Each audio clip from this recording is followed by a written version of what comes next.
Kana buƙatar ka tsinci kuɗi a jaka ko kuma a baka kuɗi kyauta?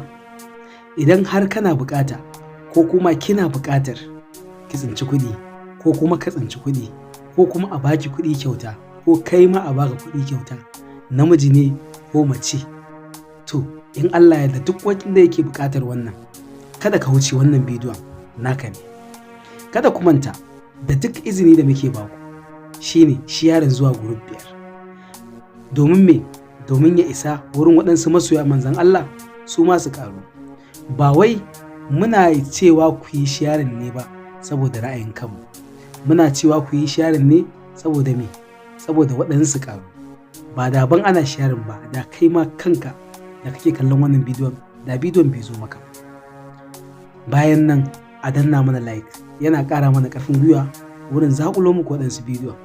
Bayan nan ku yi comment da salatin manzon Allah, shi kuma yana ƙara wa sirrin ƙarfi wurin samun mustajaba.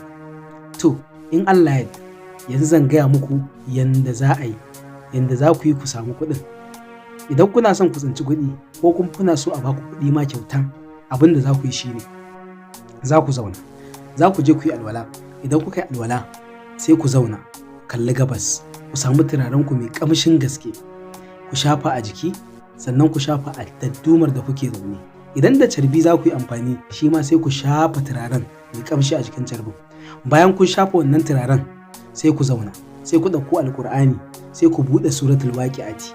Kowa ya san suratul waqi'ati, idan ba ku sani ba bara zan karanta ta. Iza waqa'atil waqi'a laysa liwaqa'atiha kadhiba kafiratir rafi'a iza rujjatil. Wannan sura za ka karanta daga farkon ta har ƙarshe ƙafa 41. Ƙafa nawa? Ƙafa 41. Idan ka karanta ta ƙafa 41 shikenan. To amma zan ba ku shawara. Ku yi miftahul amal kafin ku fara karanta ta. Miftahul amal shine astaghfirullah da salatin annabi da kuma la ilaha illallah. San samu kowanne ku yi 100 kafin ku fara karanta wannan suratul waqi'atu. Bayan kun gama karanta suratul waqi'atu guda 41, nan ma sai ku ƙara karanta miftahul amal. Kun ga ya zama muku buɗewa da me da rufewa. Miftahul amal ɗinku buɗewa da rufewa ƙafa 41 za ku karanta suratul waqi'ati.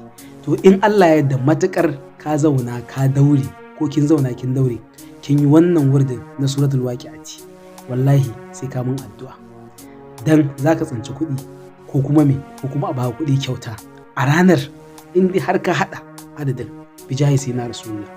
Kada ku manta idan har baka yi following ɗinmu ba, ya kamata kai following ɗinmu domin samun waɗansu asrar akai-akai. Sunana